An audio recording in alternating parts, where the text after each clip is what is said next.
Hi guys, welcome to my kitchen. Today I'm making pressure cooker beef and noodles.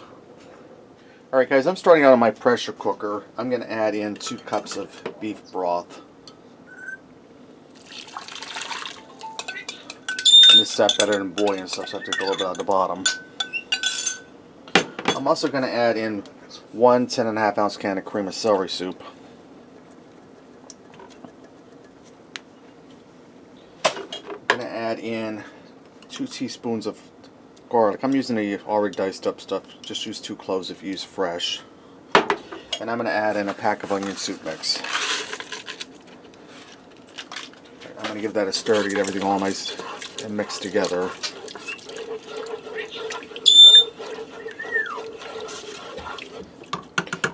The rest of that soup will dissolve as that pressure cooks. Now I have roughly a 2.5 pound lemon broil here. I cut it into big chunks. The reason I did that is because we're going to shred it when it's done. And that'll help it cook quicker and make it more tender. So I'm going to get this in here. I'm going to put my lid on. I'm going to set this to pressure cook for 20 minutes. After the 20 minutes, I'll do a quick release of the pressure and I'll bring you guys back. Okay, now that's done pressure cooking. I pulled my beef out and set it aside. I'm going to shred that. I added 6 more cups of beef broth in on top of what we had in there. I'm going to add in some fresh parsley. And if you have just the dry stuff, that's fine. And I've just set on saute high to bring it up to a boil. And I have some wide egg noodles. So these are like the Kluski ones. They'll be more like a dough texture when they're cooking like a pot pie. This here is a 1 pound bag. Open this up.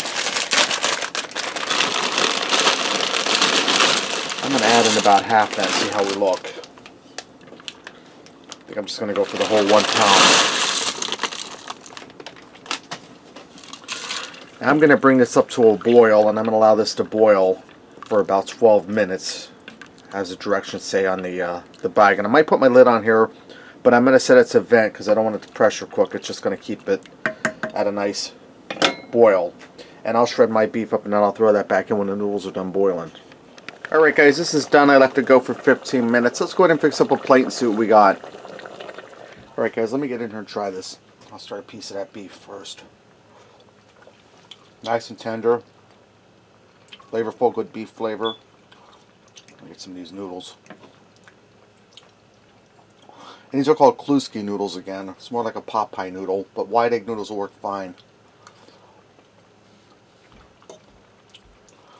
Noodles picked up that good beef flavor. That broth is good. It's really delicious, guys. And as you can see, that wasn't hard at all. Alright, there you have it. Pressure cooker beef and noodles. Give it a try. Thanks for watching. And until next time, I'll see ya.